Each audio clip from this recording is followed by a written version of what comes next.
Being a single mother of two, I had a lot to do at home. The house was a 2-bedroom frame, painted white with green trim, neatly kept yard, and a large basement. My 2-year-old son and 14-year-old daughter played through the summer months, outside in the yard in nice weather, inside in the den, in their bedrooms in rain or fog. We had lots of fog living near the sea. The house had been refurbished by a couple married late in life. The wife, a short, cute woman in her 40s, and her husband, 37, who loved her to distraction. He built sidewalks and cut designs into the concrete and painted lovely colors over the sections, creating a picture of love from his heart. She had been married to a beast of a man. Beatings were a daily thing. She ran away many times, but he found her and almost killed her twice. While in the hospital recovering from near death after another beating, an attorney was brought to her room. A sheriff brought him and stood by and witnessed while she was legally divorced and all her money and property returned to her. She couldn't understand how this could happen. Bandages covered most of her face. A skull fracture left her dazed.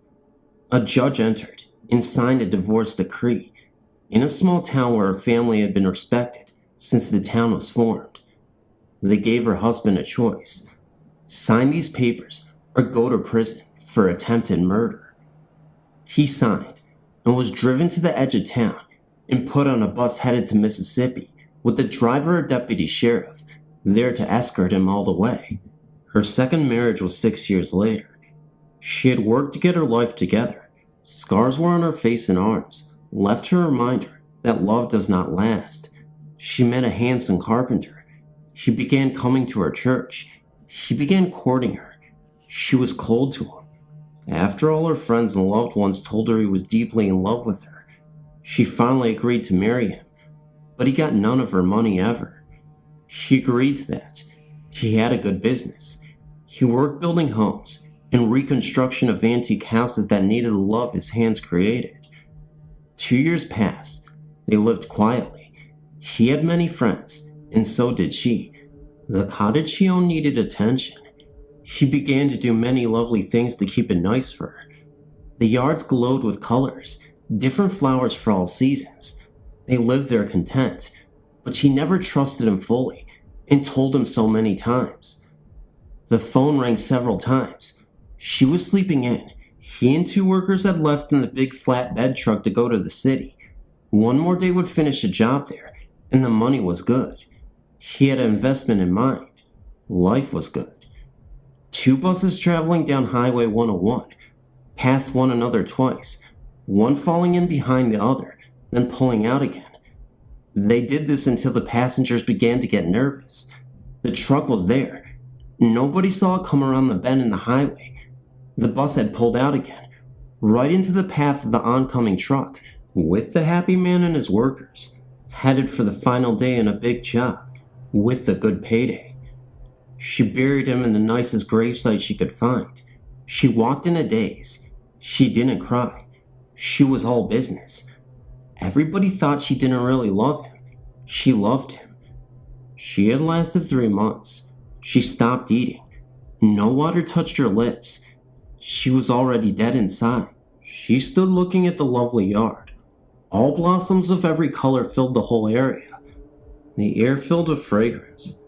As she stood there looking at a fountain he had made, goldfish in the water, and lights built into the edge of the ledge. He had put there for her to sit and watch the fish as they flashed gold against the dancing light, and it touched the ripples of the water. She had loved it, but never told him. She passed away. Her friends found her body in their bed, covered with the silk bedspread they bought in San Francisco just the last month. It was easy to get into the cottage. She kept the doors and windows open so he could get in when he came home. I was told this story by many people once they knew I had moved my family into the cottage. I never thought anything about it being anything more than romantic, until one night I saw a dark shadow standing in the bathroom. I rushed towards the open bathroom door and pushed in. nobody was there. I'd seen a tall, heavy-set form standing inside the bathroom, but nobody was any place in the house except my 2 children and me. That night, loud knocking woke my daughter. It was coming from her closet. Thinking it was her little brother playing a game, she got up, and though sleepy and ticked off at his silly 2 games, she opened the closet door. The kitchen light was on, and light shined into her room. She could see clearly. Nobody was there, but something brushed past her. She looked all over the house and got me and her sleeping brother up to search. No door or window lock was open. 2 weeks passed. My daughter was in the kitchen, and a pink mist passed through the room in front of her. That was the last we saw of anything different or unusual. Until the next night. We were in the kitchen, and from the other side of the kitchen, we saw 2 figures holding hands. The most unusual part about this, though, was that they were transparent, but not only that, they were all bloodied. They didn't say anything, not even a word, and there was a knife lodged into the back of her head. The image of this apparition flashed for a couple times, but in a split second, it was gone. But you could still make out all the features and the details, and of course, the girl's knife being lodged into her head. I don't know how that even happened. I guess it was the abusive husband. As for the lady's second husband, I'm really wondering what happened with him. Why we didn't see him and saw the first abusive husband. Why did we even see this couple to begin with? We heard the stories, yes, but why were we so special? Why did she want to reveal herself to us? I was definitely scared. My daughter was scared. My entire family was scared. After that, it all stopped, and we lived there 2 more good and happy years. Not a day passed that I didn't think of the lovers who never really exchanged feelings for one another.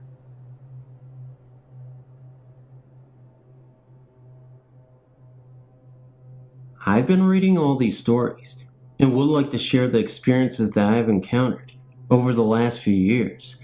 My name is Greg, and my wife and I bought a house in the borough of Forest Hills, a small town just east of Pittsburgh.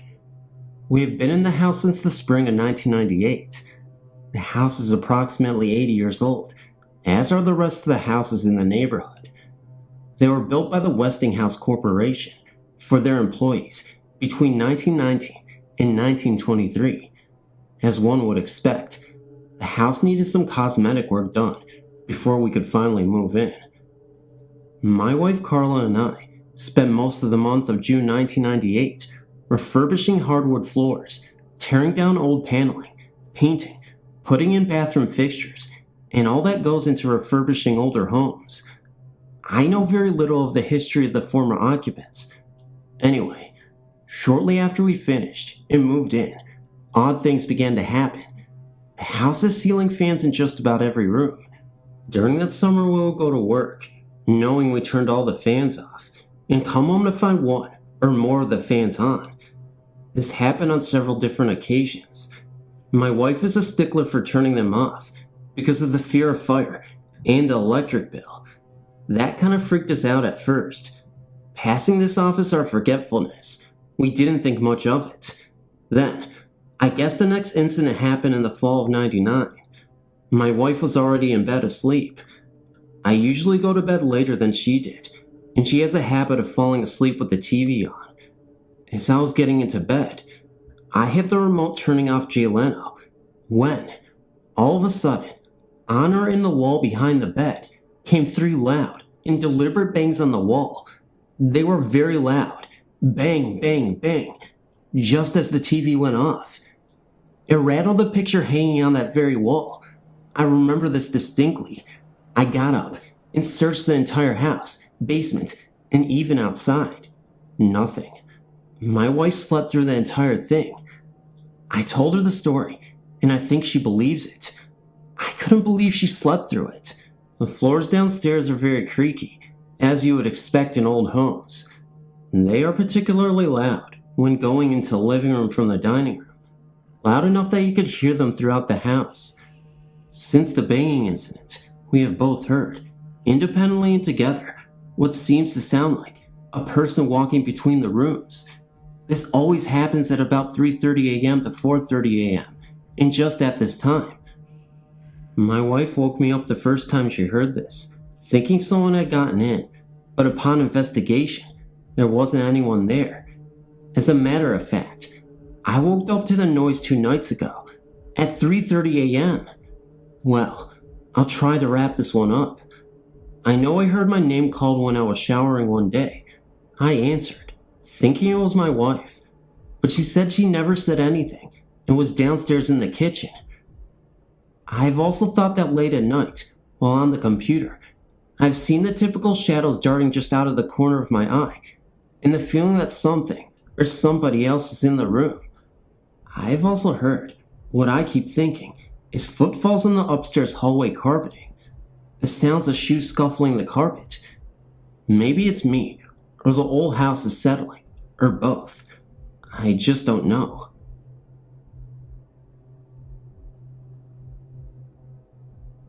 My grandma lives in Flint, Michigan, and has lived there for some time now. When my mom was younger, she heard loud noises in the kitchen. When she would holler for someone, it would stop. Years afterwards, I was staying the night with my cousin Joanna. We were sleeping in my cousin Alex's room. He was in our grandma's. I couldn't sleep and couldn't get my eyes off the bedroom door. I saw a person about the same size as my grandma come from the kitchen and look in the room. Well, my grandma had never left the room, or I would have heard her. But anyways, I said grandma, and whoever it was looked straight at me, but had no face. Then it disappeared. Maybe a week after, me and my mom was over for a visit.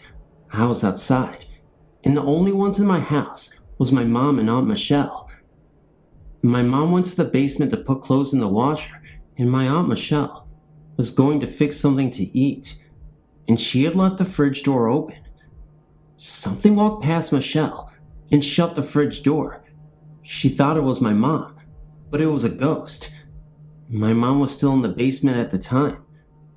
Michelle said the ghost had gray hair, just like the one I saw. It was really freaky. They still live there. But since Michelle's seen the ghost, nothing has come up.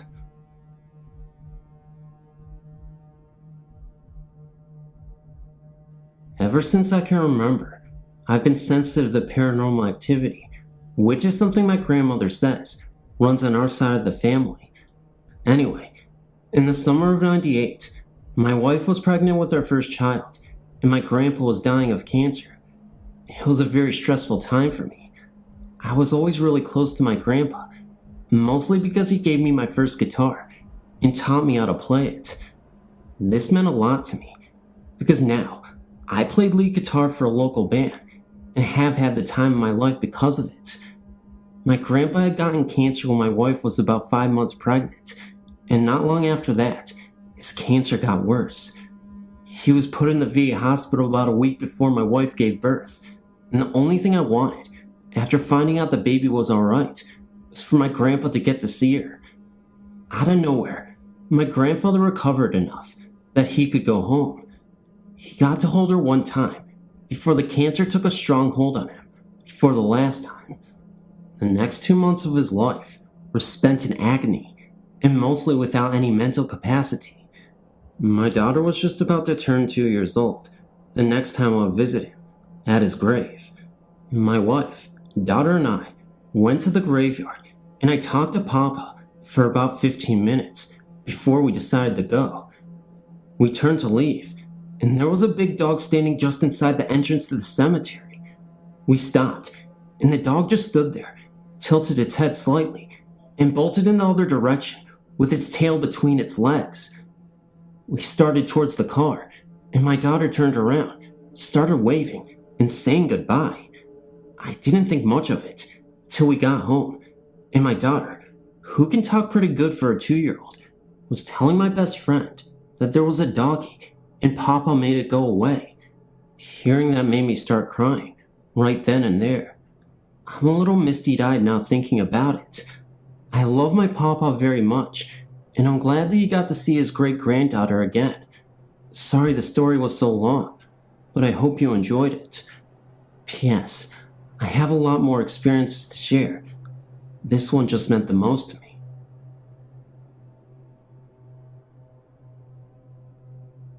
In 1977, or thereabouts, I moved to Kerrville, Texas, to be near my eldest daughter. I worked as a maps draftman for a now-defunct map company, about 15 miles from there. Kerrville began as a small Texas town, founded by an ex-ranger, was a rather cliquish town, one department store, city hall, and a couple of churches. In the 50s, it became the home of a silversmith who capitalized on the hippie movement's wearing of silver crosses. His business is now national and well known. Kerrville is now much larger, in the hill country, and a mecca for the retired military. I rented a small Victorian home, suddenly vacated by two couples who shared it. My job required me to be at work at 7 a.m., so sleep was vital. I was raised in a family accepting ghosts as a natural phenomena, but they still frighten me. I'm an artist and was a musician, which probably heightens my sensitivity. If there is a spirit, my initial impression is of a shadowy area. There was such an area in the kitchen in the front of the sink, although there was a window above the sink, so it was well lighted. On the first night, my little dog and I retired. I have a habit of shutting my bedroom door. Soon there was activity outside my door, definite movement, throwing of things around. This continued each night until I began to sleep on my daughter's couch for a few nights. Her husband objected. He's a skeptic, and I knew it wouldn't help if I explained. Across from my bed was a solid wall of casement windows. Not able to afford curtains, I hung sheets over these. When I came home from work, they would always be on the floor. And there was a closet door in my room that would not stay shut. The last night I spent in the house, I dragged a heavy bonnet-type hairdryer over to hold the door shut. The door creaked open in front of my eyes as I sat shaking in my room. Not as soon as I closed it, but hours later in the middle of the night. I began sleeping in the car with my dog in the driveway and trying to find another house. An older couple who lived across the street came to the door one afternoon and told me they had noticed I was sleeping in the car and told me the story of the house. It was built for a lady by her husband. They raised two sons there. The husband died. Later, the old lady had stomach cancer and was in a nursing home. In the final stages, she begged her son to let her go to her home. He lived in another city and traveled. She would be in pain and go to the kitchen and drink milk to ease it. She died in the kitchen and laid there for days until her son came to town to check on her. And they couldn't open the door because her body was wedged against it. She died in the shadowy area. I guess she didn't want others in her home and sheets at her bedroom windows. My ex-boyfriend lived in a very old part of town, in a house that was built in the 1800s. At one time, the house had been a stately and elegant one, with a long and gracefully curving stair as the focal point upon the entrance into the foyer. Through time, and with the coming of rough economic periods, the home grew into disrepair and was eventually sectioned off into a two-family home. One side housed a family of bikers, whose moonshine sent many of folk into orbit. We didn't have any moonshine the night this happened, and in the other lived my boyfriend and his roommate. One night, myself, my boyfriend Nick, Nick's friend Dave, and my friend Stacy, who was dating Dave at the time, were at the house. We were descending the grand staircase I mentioned earlier on our way out to enjoy our Saturday night. All was dark, except for the soft lighting coming from the kitchen, which was illuminating the front doorway. On the front door, we saw the unmistakable silhouette of a woman in a long, old-fashioned hoop skirt like women wore in the 1800s. She scared the wits out of me and Stacy, and we both refused to go any further down the stairs until the rest of the lights were put on. Chickens, aren't we? Although Nick and Dave were in a position to see the woman's shadow as well, for some strange reason, They were unable to see her. Maybe she only liked women. Whatever the reason was, we'll never know for sure. But this I know, it was one of the most scariest incidents I've ever experienced in my life. Hello, I'm Kylie, and I'm 14 years old. I'm going to try my best to tell you my entire story without making it too long to read. In the winter of 1980, my mom and her husband, at the time, moved into a house on a friendly, pleasant street. The first day they moved in there, numerous things happened wrong. First off, my sister Cindy ended up finding out that she had the measles. Secondly, my brother Todd had a very high fever and had to be taken to the hospital that night.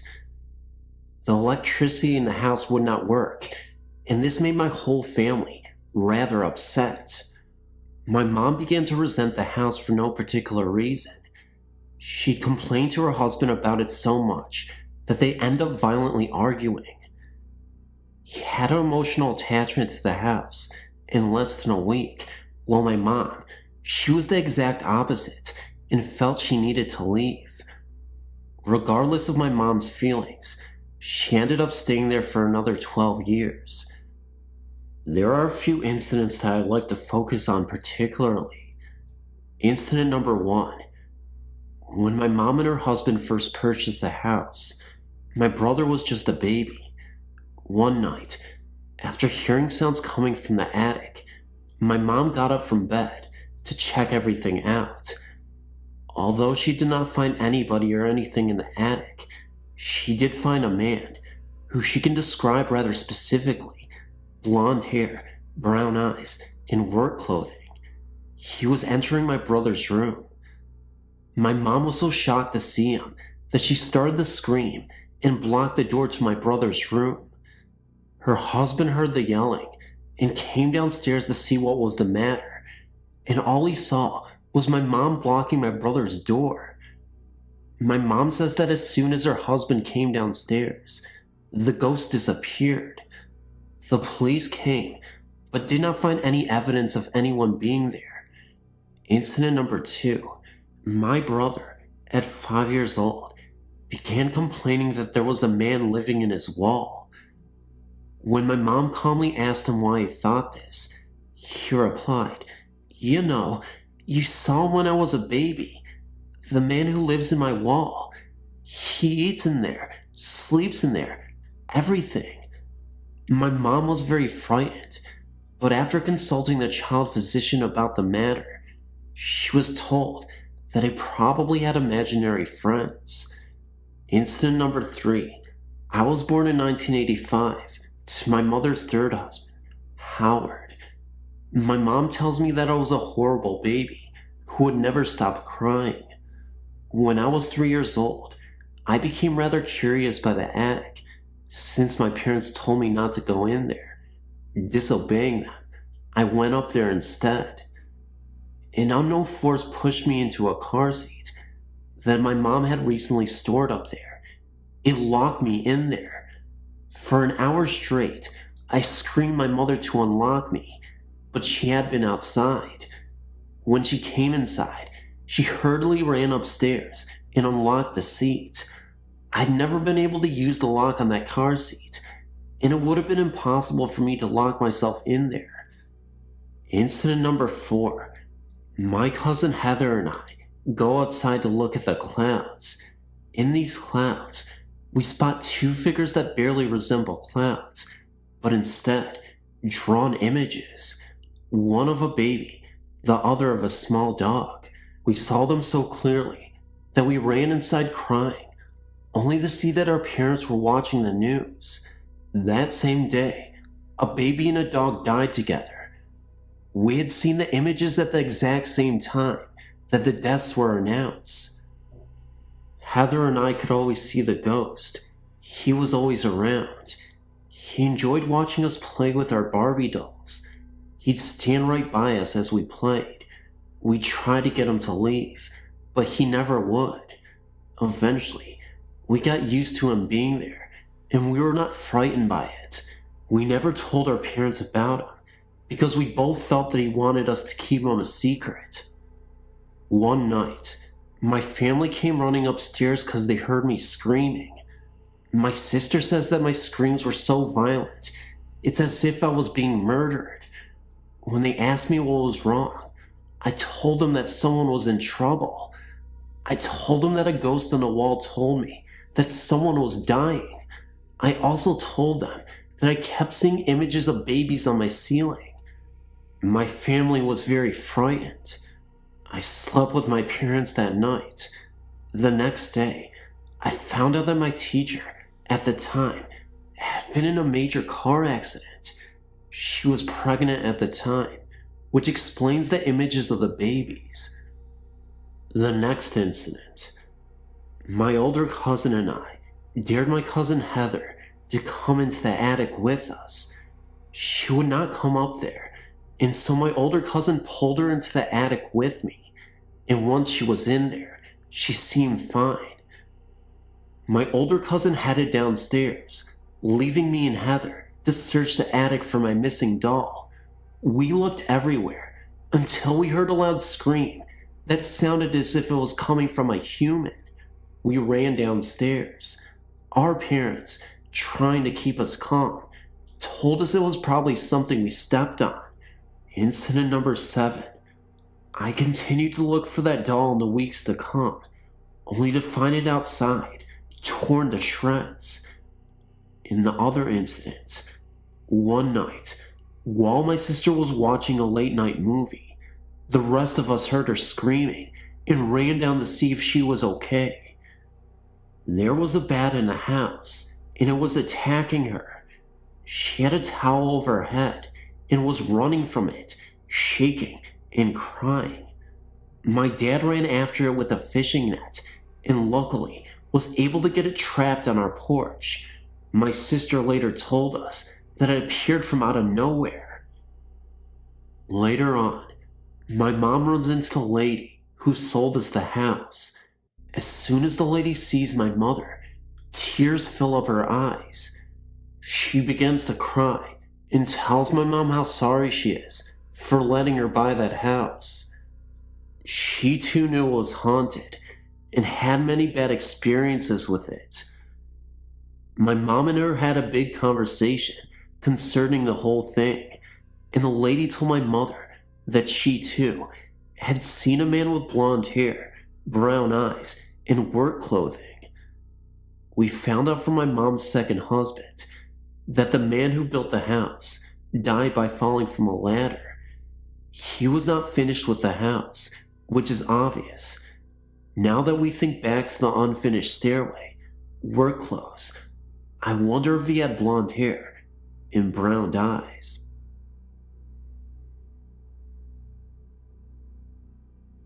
Now, the story I'm about to relate is unnerving to me. However, to you, it may not be. In fact, it may not have been real at all, but it sure seemed real to me. My mom's mother, Nanny, lived with us for as long as I can remember, so naturally, my brother and I were very close to her. She passed away from bone cancer in October of '93.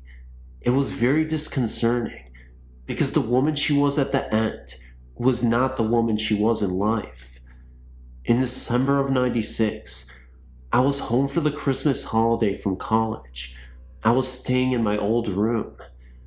My parents were being transferred to Texas shortly, so a lot of things were packed up. My room was completely bare, except for my desk and my bunk beds. My bunks were set up in an L shape.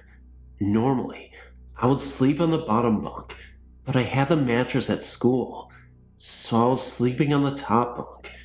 It was about 11:30 in the a.m., and I was somewhere between awake and sleep when someone leaned over me.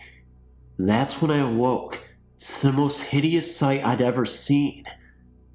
It was my nanny, but she had the most messy hair in the world, long, dangly black hair, and it looked like her eyes were bulging out of her sockets. They were red. She was even bloodied on her face. She kept staring at me, and as she stared at me, she slowly opened her mouth, and bugs crawled out of it. A few seconds go by, and I'm finally awake. Or was I? At that moment, I could have sworn I was awake, but apparently I felt like I was sleeping. It might have been a sleep paralysis incident, but I'm not quite sure. It definitely sounds like the details of one. The thing was, I knew that was Nanny. I swear that the woman was in the room with me, and it's a dead certain feeling, not even something that I can't explain. I went downstairs and had breakfast after this happened. While having breakfast, I chatted with my mother about what happened. We both chalked it up to a very vivid dream. Well, this happened the Monday before New Year's. That Wednesday, I took my dad's car and went to hang out with my then girlfriend. We were driving around and had gotten into an argument. I was on an unfamiliar road, and with the combo of not paying attention, I ran a stop sign. As I was running the stop sign, I could have sworn I saw a woman in white standing in front of the car. We were then hit by a car going about 50 miles an hour. The car hit us so hard that it sent our car about 65 to 70 feet and split the radiator in half. The car had hit on my side. The police said that if the car had hit 3 inches closer, I would have been killed instantly. I walked out with a minor cut on my arm and a bruise on my hip. My girlfriend bruised her collarbone, and the other weird thing was that there was other traffic in the opposite lane, and our car did not get hit. How does this all tie together? Well, my mom, the night before I got into the wreck, had a dream about my nanny, so she believes that the experience I had was her protecting me. I know that sounds absurd, considering what I experienced previously was a really dramatic encounter with my grandma. A little background though, my great Nana, my mom's Nana, was a very strong maternal presence. She had 8 children and raised them pretty much by herself. My mom and my Nana lived with her for a long time, so they were very close. My great Nana passed away the day before I was born in a hideous car accident. My interpretation of the facts is as follows. When I was having that experience in bed, and I saw that hideous woman, it was my nanny, and she was in the car crash, so she was showing her form to me. It was almost like a ghostly premonition, and she was warning me of what might come next. Of course, I had no idea what was coming next, and at the time, I was thinking how bizarre it was to have this experience and how freaked out of my mind I was. Then, when I got into my own car crash, I truly believed that I ran that stop sign, and before I even got into the crash, the woman who was there, who flashed before me, was my nanny. Well, anytime my mom or Nana dreamt of my great Nana, something bad would follow within a few days. So based on all of this, my mom thinks that my Nana protected me. I'm not sure what I think. I just know that she was in the room with me that day.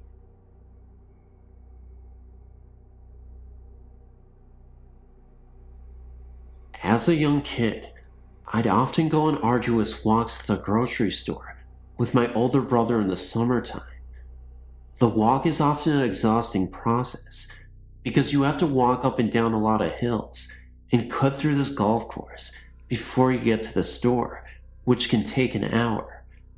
For someone 9 years old, this wasn't such a good idea, especially in July when the humidity around here is at an all-time high. My experience is highly unusual, and I'm not entirely sure what this experience could be classified as, but it's really creepy, and I genuinely believe that if I hadn't gone with this man, I wouldn't be alive today. confused. Don't worry, you will understand soon enough. On this particular day, my brother and I decided to head out to the store for another one of our walks. I don't think I drank much water that day, but I remember wanting to go because I wanted to get some snacks. Anyway, about 20 minutes into our walk, right before we had to pass through the golf course, I started to get extremely fatigued and weak. My brother looks back at me and asks if I'm okay. The heat was starting to take its toll on me, and I eventually collapsed. I don't remember how long I was knocked out for, but it definitely seemed like it was a while. But this is where it gets insane. For a second, I thought I had woken up and was just aimlessly staring at the sky. Suddenly, I was staring at this intimidating presence in the sky. It was a man from the early days. He was wearing Victorian-era clothing on, suit and tie, and a top hat. He also had a classic car with him that was also floating in the sky next to him. The car was from the same era as him. Anyway, the man started to reach out his arm for me, signaling me to get into the car with him. I don't remember speaking. All I remember was mouthing the words no, and he started to get increasingly agitated. You could see it in his eyes. Again, he waved his arms, but more violently. It really seemed as if this man really wanted me to get in the car with him, and I wasn't having any part of it. And that's when I figured out what he wanted me to do. This guy looked absolutely infuriated right now, because it seemed like he knew now that he couldn't convince me to get into the car with him. He looked at me one last time, pointed at me again with the most angry expression on his face, then simply gave up. He literally got back into his car, even noticed that he slammed the door. When he slammed the door, that's when I woke up. My brother was continuously shaking me, and I felt delirious as I slowly started to get back to reality. I was still near the golf course, sweating, and my brother asked me if I was okay. He said he had performed CPR on me because my heart had stopped beating. Even though he was only 14, his health class had given him CPR training. I believe the man in the sky was a fallen angel, or some dark presence luring me into the afterlife. When I made this realization, it seems his plans to go get me to go with him were foiled, and so, whoever had sent me to go get me would have been upset, and thus, probably why he was upset as well. I believe this was a creepy near-death experience, and I highly believe it was paranormal, a ghost or entity of some sort. Some might say that this could be just a hallucination, but if my heart stopped beating, why did I have this vision? I'm not an expert on NDEs in the slightest, but what I do know is that many people report a series of calmness and peace. Here, however, I felt absolute dread and apprehension. Anyway, who really knows what this really was? But I truly believe that if I went with this mysterious figure, I would have died, and I wouldn't be writing about this encounter today.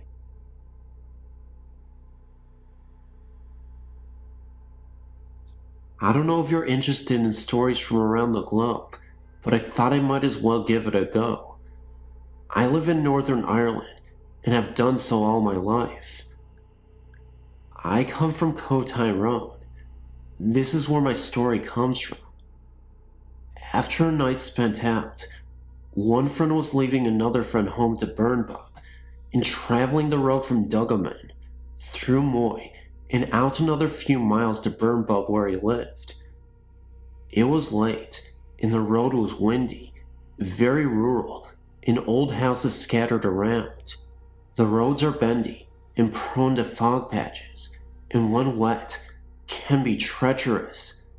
The bloke who was driving the car suddenly swerved and screamed. They somehow got the Burnpub to my friend's house, and they set him down and tried to get him calm enough to get him talking. He was shaking and sweating, even though it was a winter's night and we aren't that warm over here in the summer. He eventually said that when he was driving, someone ran out in front of his car. The creepiest part was that he said this person was dressed like a nun. He locked eyes with the nun, who looked at him deep into his eyes with fright for a moment's time, and he swerved to try to avoid her. But when this figure finally reached the middle of the road, it simply disappeared into thin air. The friend traveling home with them hadn't seen a thing, and neither of them drank, so it wasn't that. There wasn't any fog on that particular bend, and we didn't hear about any other stories involving this mysterious nun. Not even about a past accident or such taking place there. We aren't sure if this was just his imagination, but he never really had much of an imagination. We just still aren't sure. My name's Carol, and I've been reading through the Haunted Places section of the site. I wanted to give you some additional info on Peters Woods, Fairburn, Georgia. I grew up around that area, Newman, Georgia to be exact, and I have some stories to give you about my experiences with Peter Woods. You have my permission to post them on the website if you choose so. Let me know if you do. I've heard stories of a satanic cult practicing out in the woods, in an old shack where meat was stored. The name for it escapes me. My parents have confirmed this, and my mom says that those stories have been circulating since the 80s, before I was even born. A guy my friend knew was in one of the practicing cults, so the rumors are true. I've had some strange experiences on that road too. A group of my friends and I went to Peters Woods for some thrills about 5 or so years ago. We got out of the car, it was still running, and we're standing around waiting for something interesting to happen when we heard something move in the woods. We all turned towards the noise, and I saw a creature wrap its head around a tree trunk and lean around the tree to look at us. It had bright green eyes, and its fingers were long.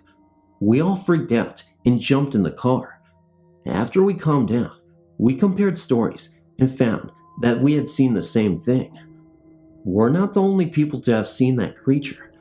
One person with us had seen it before and had drawn it. One of my old coworkers lived near Peters Woods, and she described it to me one night while we were sharing spooky stories at work. The creature is usually 6.5 to 7 feet tall, with a lanky frame and long arms. It has green eyes, and I found out recently from a friend that it's a demon. From what I remember, there's lots of them rambling around Peters Woods. This friend has experienced them as well, but her incidents are totally unrelated. The person who had drawn this creature also told us of an extremely haunted 2-story house he and his friends used to frequent. He said you could stand on the porch and hear things moving on the upper floor, the lower floor, and in the backyard. Most of it he described as scuttling, or many things moving rapidly over the floor. He said he looked through the window of the front door, which apparently looked through to the back door, on more than one occasion, and he saw a black shape with bright eyes looking at him through the back door. When he found this particular house, there was nothing but the foundation and chimney left. It had burned down, but there wasn't any sort of evidence on the surrounding grounds and trees to show it. Nothing close to the foundation was scorched or marred in any way. My friend and I have psychic abilities, and I got the feeling that the place was so haunted by so many things, bad things, that it burned down to hide its secrets. I mentioned this to my friends, and my psychic friend felt the same thing. Many more things have been going on in those woods than a simple Amish girl in a hidden cemetery. The place is teeming with paranormal activity, most of it opened up by the satanic cults.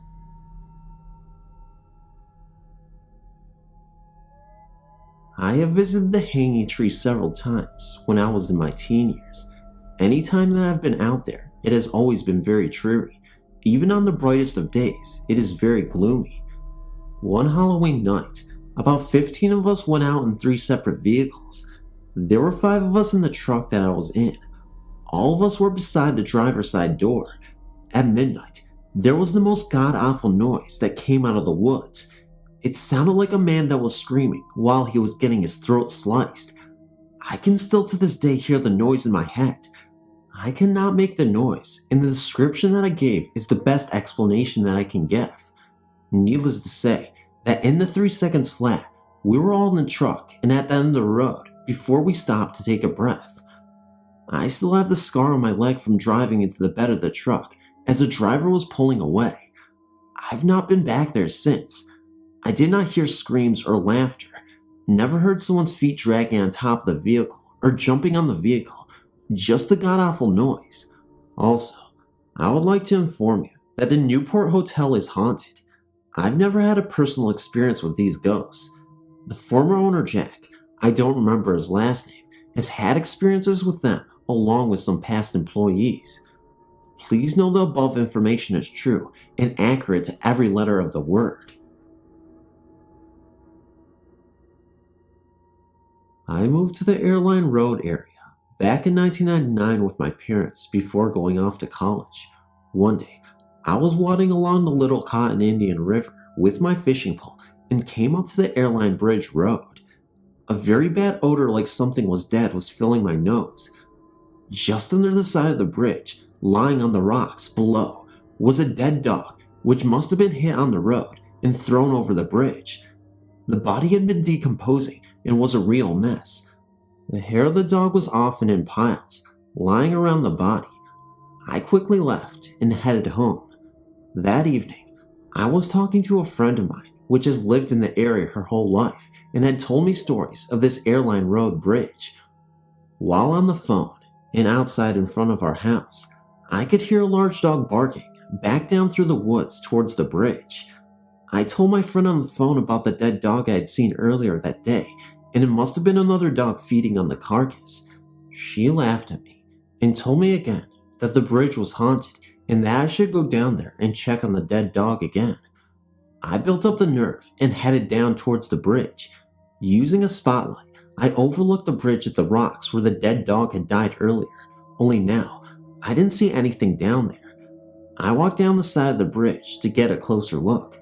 There was no body or bones left. I thought that another dog had just dragged out the carcass and that was it. Then I remembered the piles of the dog's hair that had been just lying around. To my surprise, there was no hair anymore either, just a clean rock surface. So at that point, I ran as fast as I could back to the house, and I can't help but to think, to this day, for some reason, that the dead dog had come back to life for the night.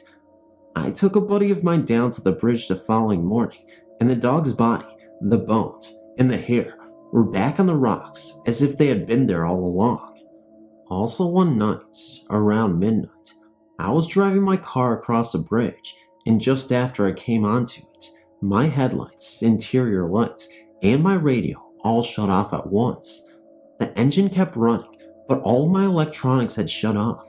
I floored the gas as hard as I could because I had heard about the car stories of the bridge. Once again, just after getting to the other side of the bridge, all my electronics came back on. I had the car for another 4 years and never had another problem with any of its electronics. I've heard a story about the bridge and why it is haunted, if you ever like to hear it. Something about an old lady crossing it in a horse and buggy, way back when it was a wooden bridge, and the carriage fell off the bridge, killing the old lady on the rocks below.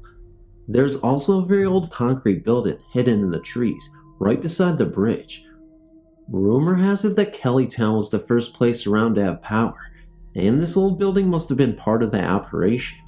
The weird part is that there are no doors into this concrete building. It stands maybe about 25 feet tall on one side, and the other side runs into the side of the hill. The old roof is full of holes now, and I pity kids who try to walk onto it. It looks like a good place for someone to fall into and break their leg. The only way into the concrete building would be a long ladder. The inside looks as though it's full of leaves and other debris. I'd love to find out what's really inside the building, or who.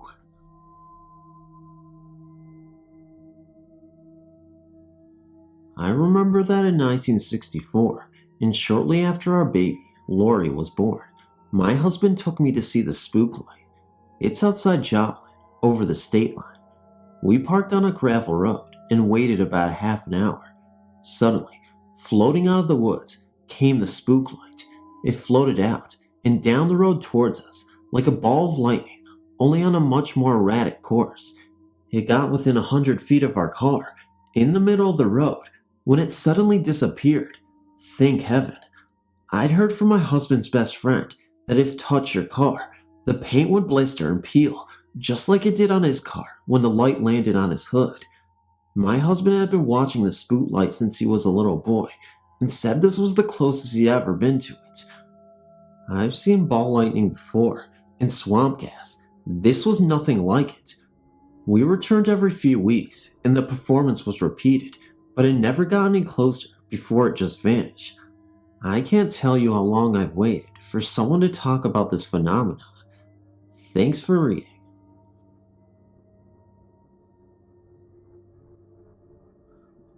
Hi, I'm a freshman at Ohio University in Athens, Ohio. We've been named the most haunted place in Ohio and the 13th scariest place in the world by the television show Scariest Places on Earth that is shown on Fox Family Channel frequently. I've only had one personal experience so far here, but I've spent a lot of time researching and getting all the legends that center on our school and town, and I thought you might like to know some of them. The residence hall that I live in, Bush Hall, is one of the least haunted buildings on campus. Everyone who has lived here for years and years has heard strange sounds that no one can explain. It comes from the ceilings, and it sounds like there is someone in the room above dropping marbles on the floor, one by one, over and over. It's been said that it also sounds like drops of water, except heavier, perhaps blood. My roommates and I have heard these stories, along with most of the other girls in the building. It's also said that the footsteps follow people in the halls at night, and the water fountains turns on by themselves to give drinks to ghostly visitors. But I've never seen these things, nor do I know of anyone who has.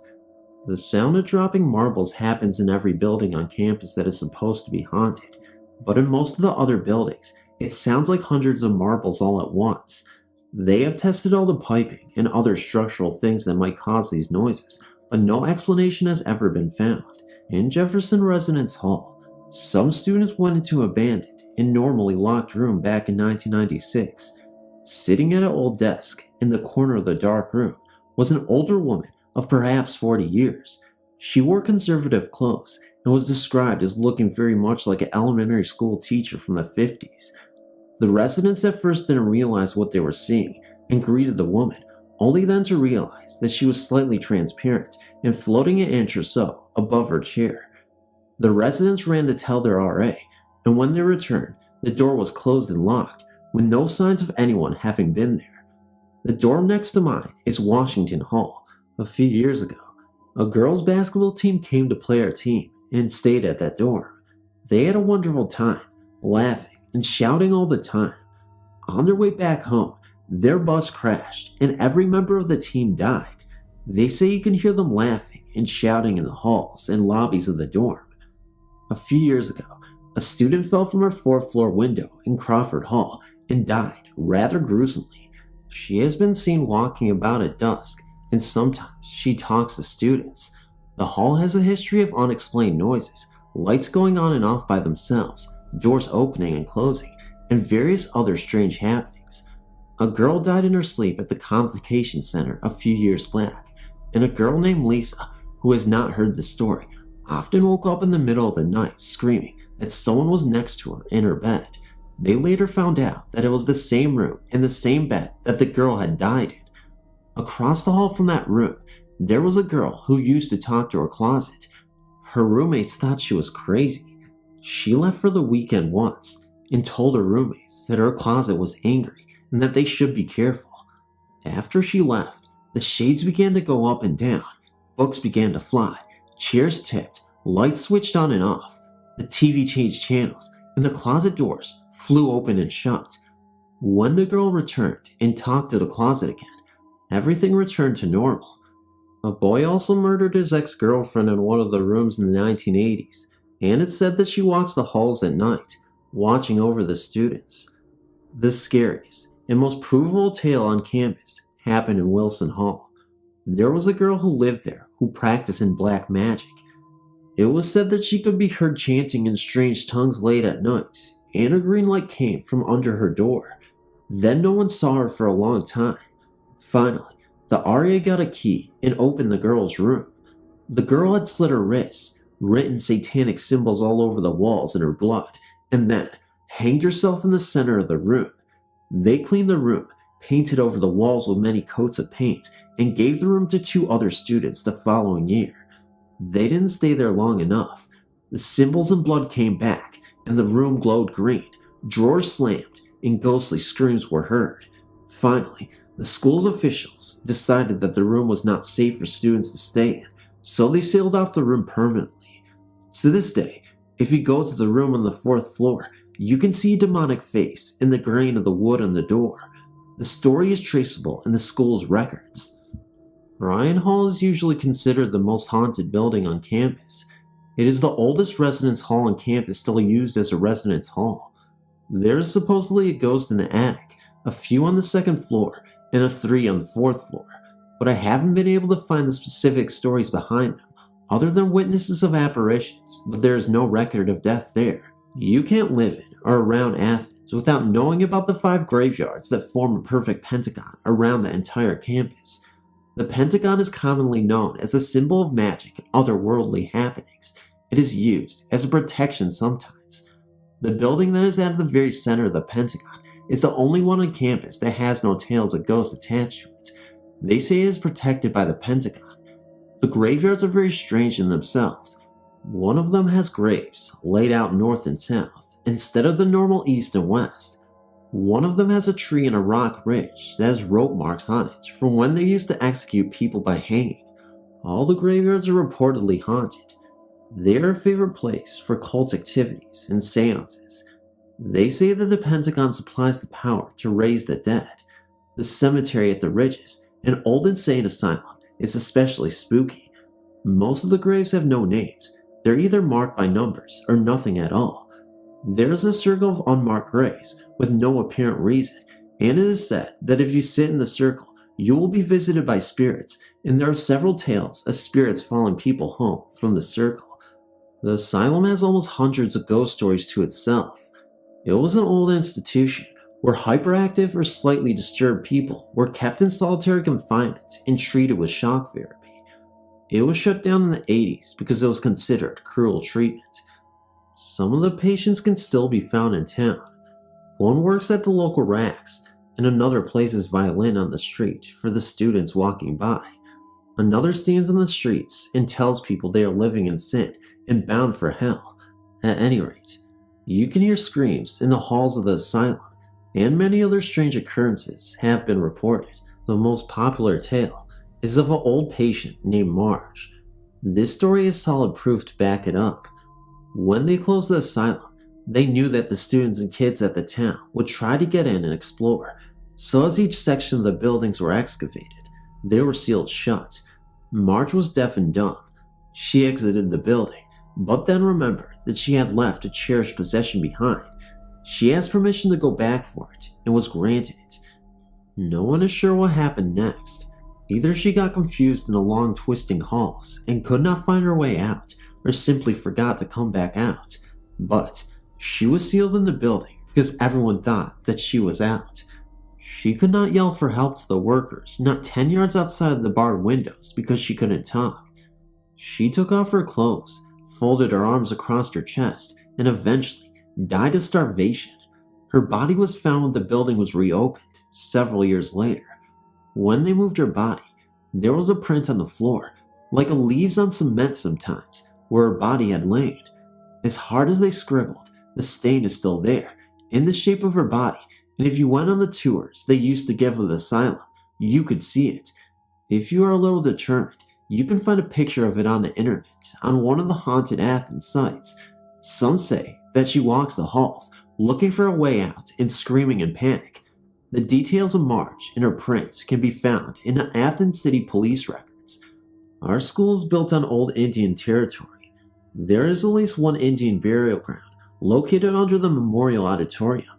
There's also a story that is rarely believed about a headless buffalo that roams College Green. It has a story behind it, but it's so ridiculous, it's hardly worth telling.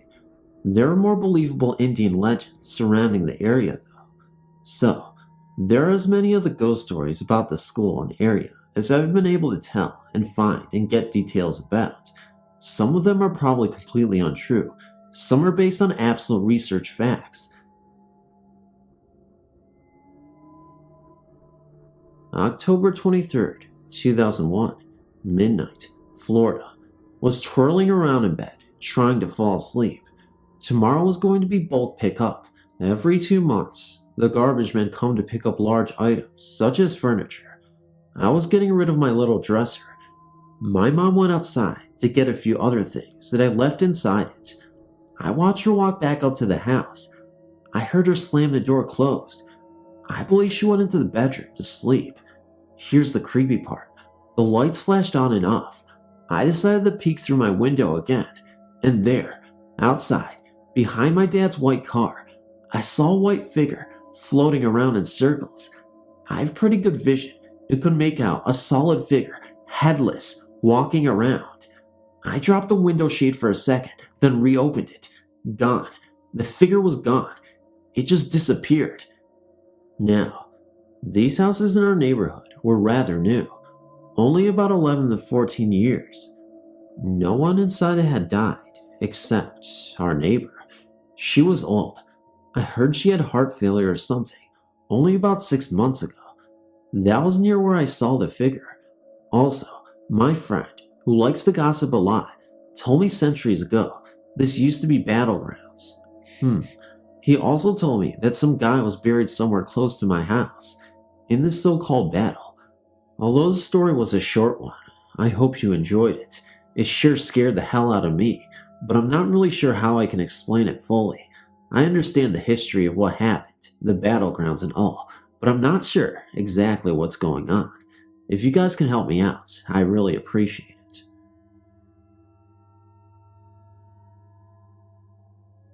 I have always been fascinated by paranormal events, especially listening to and researching ghost stories. I've had several encounters throughout my life and thought that I would share a few with you.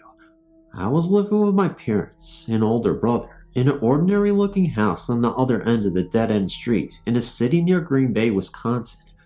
I could have been more than 4 or 5 years old when the events started happening to me in that house. The 3 rooms where things would happen were in the bathroom downstairs, in my bedroom at the top of the stairs, and down in the basement. Of course, these types of things always happen in the basement, don't they? In the largest room of the basement, my brother and I kept our toys. This room was our playroom, where we could be rambunctious while we played and wouldn't disturb my dad, who slept up on the 2nd floor during the daytime. He was a police officer that worked the graveyard shift. To get to the basement, there was a doorway to the stairs, leading down. To the left of this top of the stairs was the door leading to the backyard. The staircase was straight and was always dark, even with the lights on. I grew to become terrified of these stairs, especially if I were climbing down them alone. I always felt like someone was watching me at the bottom of the stairs. I never felt like it was an evil presence, but merely that it liked to scare children and tease them. I remember several times falling down the last few stairs, even when I would make considerable efforts to scoop my way down the last 5 steps. You know that motion, where kids kind of slide down each step on their bumps, rather than walking on their feet. My mother always thought that I was clumsy, despite pleading that I was indeed being careful on the stairs. I think that whoever was down there liked to trip me up on the last few stairs. It delighted in seeing me stumble and fall on my face. Know that it never tripped or pushed me from the top of the stairs, as this type of spill might have ended fatally for me. No, it was always a teasing sort of spirit, kind of like a way an older brother or sister plays tricks and roughhouses with their younger sibling. After stepping off the stairs, you walked straight and entered the playroom, which spanned over to the left. However, if you kept walking straight, there was a short door that led to a sort of closet where my brother and I kept our collection of board games. This room was always icily cold, to the point of being able to see your breath, even in the middle of the humid Wisconsin summers. I hated going near this room. often insisting that my brother or father go fetch the game when we wanted to play one. I guess I sort of deduced that whatever was tripping me on the steps lived in this room, and I didn't want to have any part of it. I guess I was scared that it would lock me in there or something. On to the other rooms. The bathroom was located on the first floor and was the only bathroom in the house. There was a frosted window that was above the bathtub on the wall opposite the door. One time, late at night, I went in there and saw the shadowy image of the shoulders and a head of a man in the window. It was a profile view, and he was doing what appeared to be working, swinging what looked like a sledgehammer over his shoulder with both hands. I just froze and stared at it in terror. I watched it for a moment, at first thinking it was my dad outside, but I knew that my dad wouldn't be up to doing anything like that in the middle of the night. He would have been at work anyway. Quickly, I forgot about having a need to use the bathroom and hightailed it up to my bedroom. It was there that I had the most lasting and terrifying experience of my childhood life. My bedroom was to the immediate right at the top of the wooden stairs that led upstairs. Down at the opposite end of the hall was my parents' bedroom, and in the center was a very small room that my mother used as a sewing room. My brother slept in a room downstairs. Since most of my toys were down in the playroom, my bedroom was fairly empty. I had a double bed, a dresser, and a small shelf that held my large collection of stuffed animals. There wasn't even a closet built in this particular room originally, and my father was in the process of constructing me one. All that was completed was a couple of drywall structures off to the wall to the right of my bed. He hadn't even installed a door yet. One night, I was sleeping peacefully on my side, with my back facing the unfinished closet, when I was awakened by a very sharp jab to my lower back, like someone was very forcibly poking me with their finger. It felt like a wake up and get out kind of poke. I instantly opened my eyes, initially thinking it was my brother picking on me. It poked me again, harder this time. I sat up in bed and looked around, but no one was even there. The air seemed really heavy around my bed, dense with a crackling sort of energy. I could still feel the sensation in the area of my back where the thing had poked me, kind of like when you bump into something and know it's going to leave a bruise. So I knew I hadn't been dreaming. Needless to say, I was absolutely terrified, and I leaped out of bed and tore off running to my parents' room. My mom consoled me and let me sleep with her that night, but that wasn't the end of it. The poking happened several times afterwards. My parents would never let me take more than one stuffed animal with me when I went to bed, so after they tucked me in, I would hop out of bed and grab handfuls of dolls and place them around me in the bed, a feeble attempt at making a stuffed animal cocoon, thus, or so I'd hoped, deterring the thing from poking me. Sometimes it worked, and sometimes it didn't. I could never tell if it was the same entity that used to trip me in the basement, but its actions were similar in that it never wanted to harm me too badly. It just liked to frighten and tease. Well, after a long, unsatisfactory marriage, my parents were divorced, and I moved in with my mom and brother down to Texas to be near my mom's side of the family. Thankfully, I was out of the house, but I still built my shield of stuffed animals at night, up until I was about to start junior high school. Like I said, it had made a lasting impression upon me. To this day, I rarely sleep alone with my back to the area of the room where someone could walk up and poke me from behind. I never mentioned the incidents to my mother when I was young, for I was sure my parents would say I was dreaming, etc. When I was older, however, I had mentioned it to her once while we were talking on the subject of ghosts, and she was dumbfounded by the experience that came out of my mouth. She revealed to me that she used to get odd feelings in the bathroom and kitchen of that house when she was home during the day, while Dad was asleep upstairs and the kids were at school, like she was being watched by an unseen presence, particularly when she would shower. She said she had always chalked it up to an overactive imagination or some sort of psychological effect of being in an unhappy marriage to my father. I've never asked my brother if he had any strange experiences in that house. Perhaps I should. I never got a chance to do any research about the house, to learn about its history or previous owners. Now that I'm older, I like to do some digging and see what I can find about the house, if it's still standing. I've had some other encounters when I was older in junior high and high school in a house down in Texas, but I think I will save them for another time, as this post has become long enough. If anyone has any questions about my experience or has had similar things happen to them, I'd love to hear from you. Thank you, and I appreciate your reading.